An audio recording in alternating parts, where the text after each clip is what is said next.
And boomba, we're all screwed in.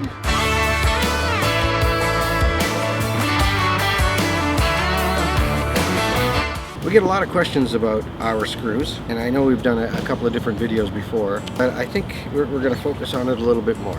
What is the difference between a self-tapping and a self-drilling screw? Are they the same thing? No, they're not. And certainly those of you can put comments down in the window there what you think they are and what they aren't.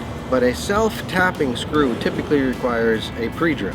And then after that, the head of the screw typically either has a couple of hardened threads at the tip that will help start the thread through the pre-drilled location. Some of them have a slit all the way across, and then they'll thread themselves in. But those aren't self-drillers. You have to typically pre-drill a hole. A self-drilling fastener or screw, you'll notice, actually has what looks to be a helix at the front to be able to start drilling before it threads. So this is kind of like a drill tap, but it's not a tap, it's a thread for a screw.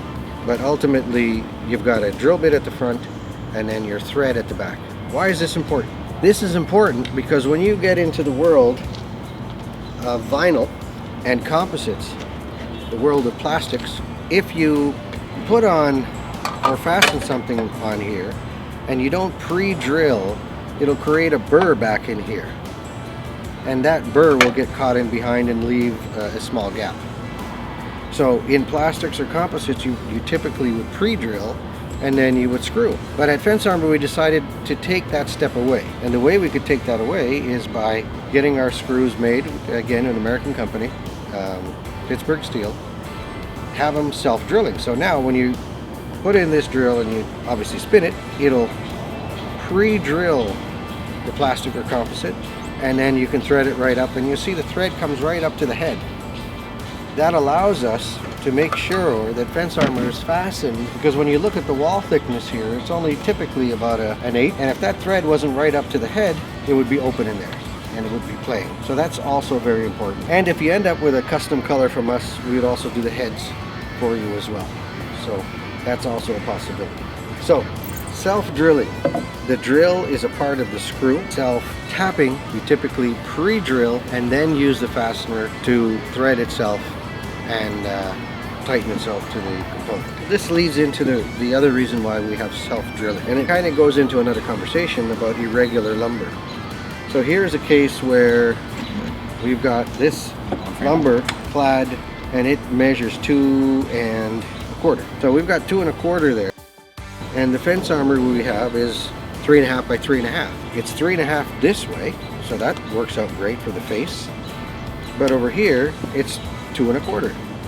We can still make it work because, of course, Fence Armor is telescopic. It comes into each other, and now it overlaps. But here we have the hole, and on the other side we don't have a marrying hole. So what can we do? Well, we have these self-drilling screws, and they will actually drill. I don't have another hand. Oh look, hey Cameron.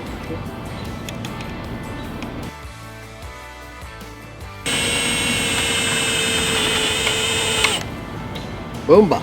And now we've drilled right through the other side of that Fence Armor plate and fastened that with that irregular size. So this gives, I think, an explanation for multiple things. Indirectly, it could be very handy for play sets. That's where a lot of irregular lumber is found. Mailbox posts where you have decorative cladding. But remember, on Fence Armor, you can certainly, the 3.5 inch, the big size is the size you want to obviously hold respect on the face. The small size you can adjust to get the size you want. And then you can pre-drill with the fasteners you get from us. It was great talking to you all. I hope this wasn't too boring and in-depth. Sometimes we just got to get down to the screwy bits. Don't forget to check out our other videos.